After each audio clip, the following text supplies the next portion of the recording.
Fasilitas kepabeanan itu apa sih? Simpelnya, ini adalah kemudahan yang diberikan negara kepada perusahaan atau individu berupa keringanan atas kewajiban bayar bea masuk. Dasar hukumnya ada di Bab 5 Nomor 17 Tahun 2006 tentang kepabeanan. Fasilitas ini ada 4 jenisnya. Yang pertama yaitu pembebasan. Bea masuknya menjadi nol alias tidak bayar sama sekali. Kedua yaitu penangguhan. Bayarnya ditunda dulu, nanti jika barangnya keluar dari pasar dalam negeri baru dibayar. Ketiga yaitu keringanan. Tetap membayar tetapi hanya sebagian dari harga normalnya. Dan yang keempat yaitu pengembalian. Bea masuk yang sudah dibayar dikembalikan, misalnya karena barangnya cacat atau diekspor balik.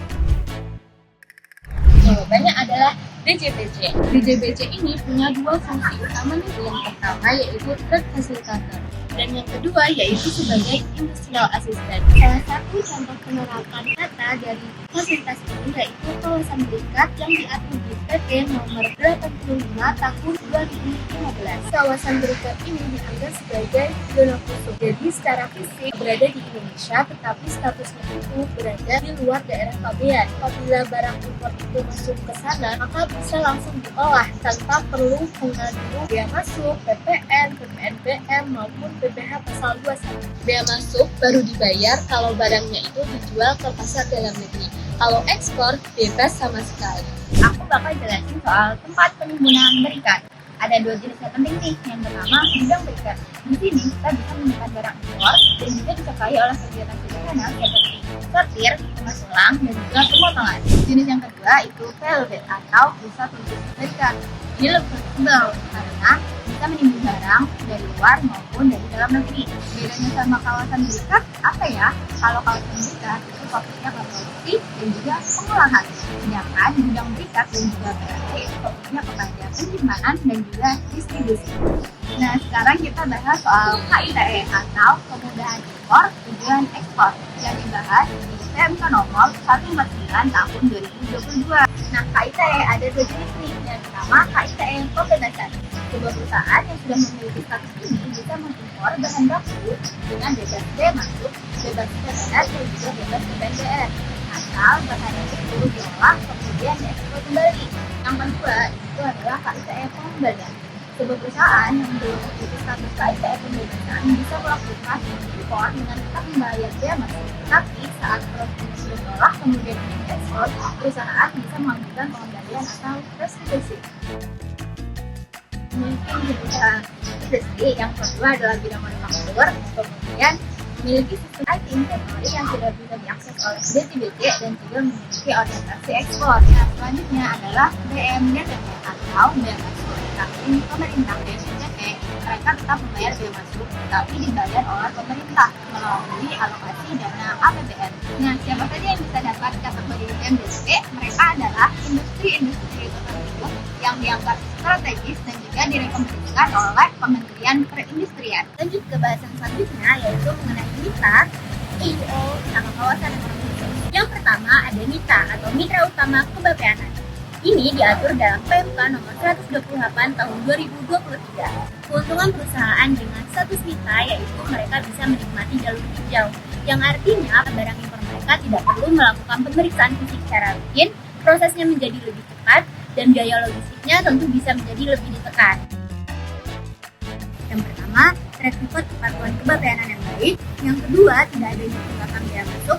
Yang ketiga, aktif impor dan ekspor dalam jumlah yang signifikan. Dan yang terakhir, menggunakan teknologi informasi yang terintegrasi dengan DJBC. Lanjut yang kedua, itu ada Authorized Economic Operator atau AEO yang diatur dalam PMK 137 tahun 2023. AEO sendiri adalah sertifikasi internasional yang diakui secara global. Jika perusahaan memiliki status ini, maka mereka bisa menikmati fasilitas kepabeanan yang lebih canggih. Tidak hanya di Indonesia, tapi juga dengan negara mitra yang sudah ada perjanjian mutual recognition agreement. Jadi, perusahaan dengan status AEO sendiri bisa menikmati beberapa fasilitas. Yang pertama, mereka bisa menikmati jalur hijau. Kedua, adanya percepatan clearance. Yang ketiga, adanya pengurangan pemeriksaan fisik. Dan yang terakhir, adanya kemudahan prosedur kepabeanan secara keseluruhan. Kawasan ekonomi khusus. Apa sih kawasan ekonomi khusus itu? Jadi, kawasan ekonomi khusus adalah kawasan dengan batasan tertentu di wilayah Indonesia yang dirancang khusus untuk menarik investasi Selanjutnya tinggal memberikan berbagai insentif, termasuk fasilitas kebapeanan. Fasilitas kebapeanannya merupakan pembebasan biaya masuk untuk barang modal dan juga bahan baku yang digunakan dalam kawasan ekonomi khusus selama itu tidak keluar ke pasar dalam negeri. Seiring pembangunan Ibu Kota Nusantara atau IKN, pemerintah mengeluarkan regulasi baru yaitu PMK nomor 28 tahun 2024 tentang fasilitas perpajakan dan kepabeanan. Apa sih isinya? Untuk menarik investor masuk, pemerintah memberikan pembebasan biaya masuk atas barang yang akan masuk ke IKN untuk perencanaan, pembangunan, pemindahan, dan pengembangan IKN. Pemerintah juga mempermudah barang impor yang akan masuk ke IKN. Hal ini bertujuan untuk menjadikan IKN sebagai pusat ekonomi baru yang kompetitif. Pemerintah juga memberikan kemudahan bagi barang impor yang akan masuk ke IKN. Hal ini bertujuan untuk menjadikan IKN sebagai pusat ekonomi baru yang kompetitif.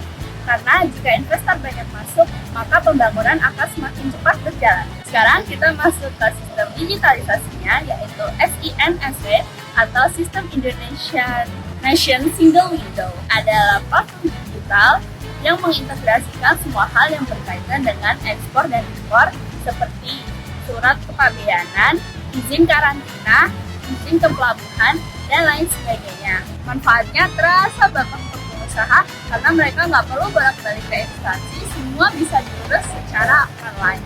Hal ini juga berdampak ke biaya logistik nasional karena semakin cepat barang keluar dari pelabuhan, maka semakin sedikit biaya yang dikeluarkan oleh pengusaha. Jadi, fasilitas kepabeanan yang ada di Indonesia itu banyak sekali jenisnya. Tapi mereka punya satu tujuan, yaitu mendukung daya saing industri dan mendorong perdagangan internasional. Semua dikelola oleh IJBP dan didukung oleh satu sistem yaitu SINSW yang membuat prosesnya menjadi lebih efisien.